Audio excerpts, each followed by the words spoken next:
For the first time in history, people and machinery are working together, realizing a dream. A uniting force that knows no geographical boundaries without regard to race, creed, or color. A new era where communication truly brings people together. This is the dawn of the net. Want to know how it works? Click here to begin your journey into the net. Now, exactly what happened when you clicked on that link? You started a flow of information. This information travels down into your own personal mailroom, where Mr. IP packages it, labels it, and sends it on its way. Each packet is limited in its size. The mailroom must decide how to divide the information and how to package it. Now, the package needs a label containing important information, such as sender's address, receiver's address, and the type of packet it is.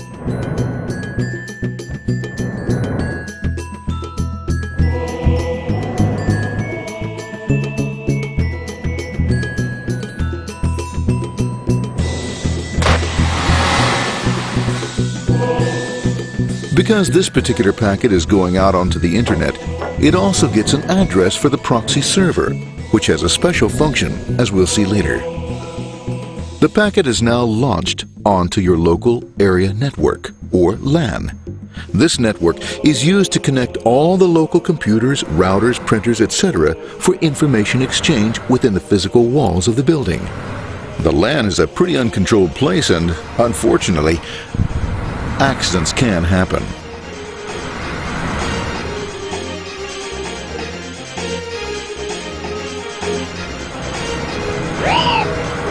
The highway of the LAN is packed with all types of information. These are IP packets, Novell packets, Apple Talk packets. They're going against traffic, as usual. The local router reads the address and, if necessary, lifts the packet onto another network. The router, a symbol of control in a seemingly disorganized world. Whoops, sorry about that. Let's go with this one here, this one here.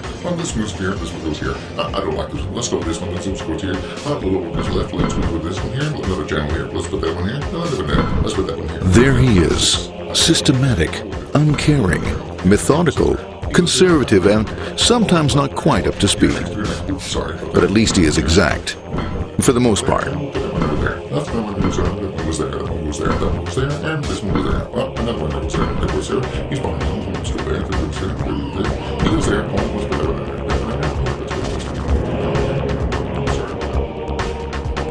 there. As the packets leave the router, they make their way into the corporate intranet and head for the router switch. A bit more efficient than the router switch plays fast and loose with IP packets, deftly routing them along their way. A digital pinball wizard, if you will. Here we go, here comes another one, and it's another. Watch this, Mom. Here goes, whoop, around the back. Hey, in there, over the left, over the right, over the left, over the right. You got it, here it comes, right on, he shoots, he scores, it's going. Hey, Wayne, watch out, here comes another one. Oh, here we go, and it's gone, As packets arrive at their destination, they're picked up by the network interface, ready to be sent to the next level. In this case, the proxy.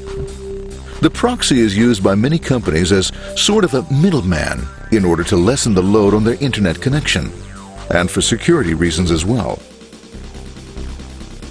As you can see, the packets are all of various sizes, depending upon their content.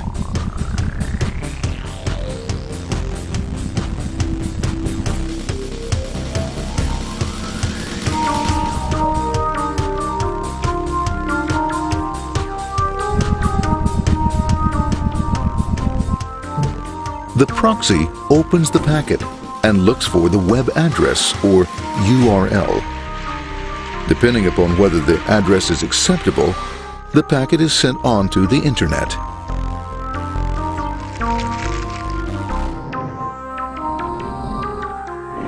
There are, however, some addresses which do not meet with the approval of the proxy, that is to say, corporate or management guidelines. these are summarily dealt with. We'll have none of that. For those who make it, it's on the road again.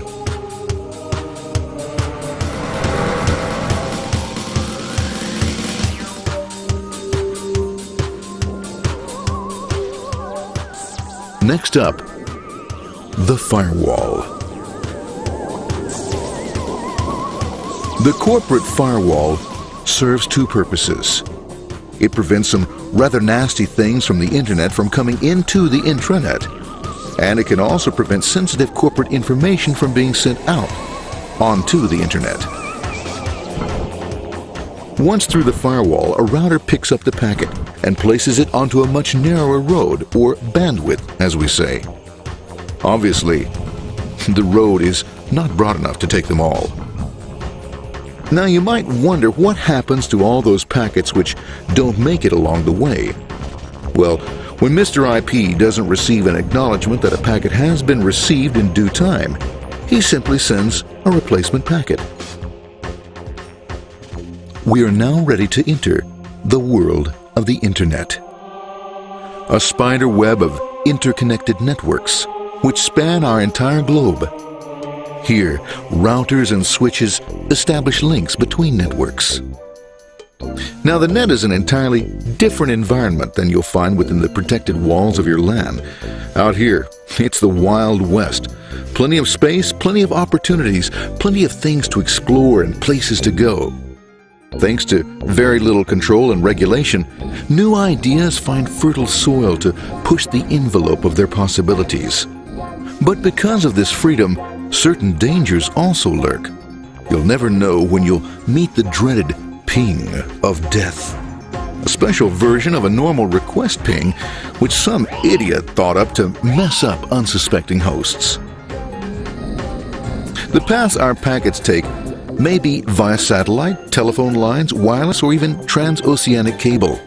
They don't always take the fastest or shortest routes possible, but they will get there. Eventually. Maybe that's why it's sometimes called the worldwide wait. But when everything is working smoothly, you can circumvent the globe 5 times over at the drop of a hat. Literally. And all for the cost of a local call or less.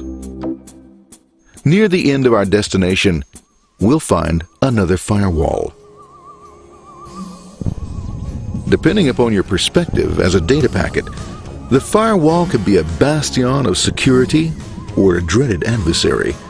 It all depends on which side you're on and what your intentions are. The firewall is designed to let in only those packets that meet its criteria. This firewall is operating on ports 80 and 25. All attempts to enter through other ports are closed for business.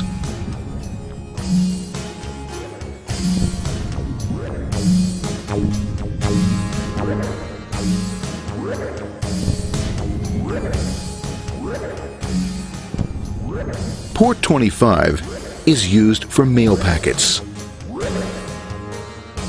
while Port 80 is the entrance for packets from the Internet to the web server. Inside the firewall, packets are screened more thoroughly. Some packets make it easily through customs, while others look just a bit dubious. Now, the firewall officer is not easily fooled, such as when this ping of death packet tries to disguise itself as a normal ping packet. It's okay, go on. It's okay. No problem. Have a nice day. We out of here. Bye. For those packets lucky enough to make it this far, the journey is almost over. It's just a line up on the interface to be taken up into the web server. Nowadays, a web server can run on many things, from a mainframe to a webcam to the computer on your desk, or why not your refrigerator? With a proper setup, you can find out if you have the makings for chicken cacciatore or if you have to go shopping. Remember, this is the dawn of the net. Almost anything's possible. One by one, the packets are received, opened, and unpacked.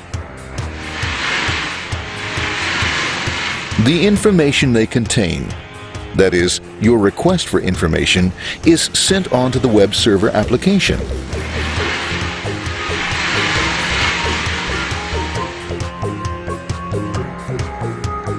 The packet itself is recycled, ready to be used again, and filled with your requested information.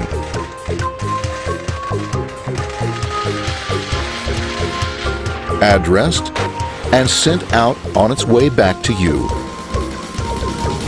Back past the firewall, routers, and on through to the internet. Back through your corporate firewall.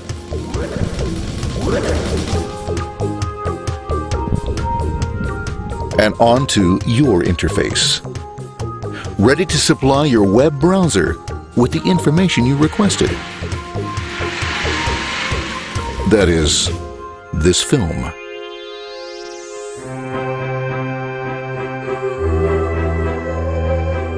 Pleased with their efforts and trusting in a better world, our trusty data packets ride off blissfully into the sunset of another day, knowing fully they have served their masters well. Now, isn't that a happy ending?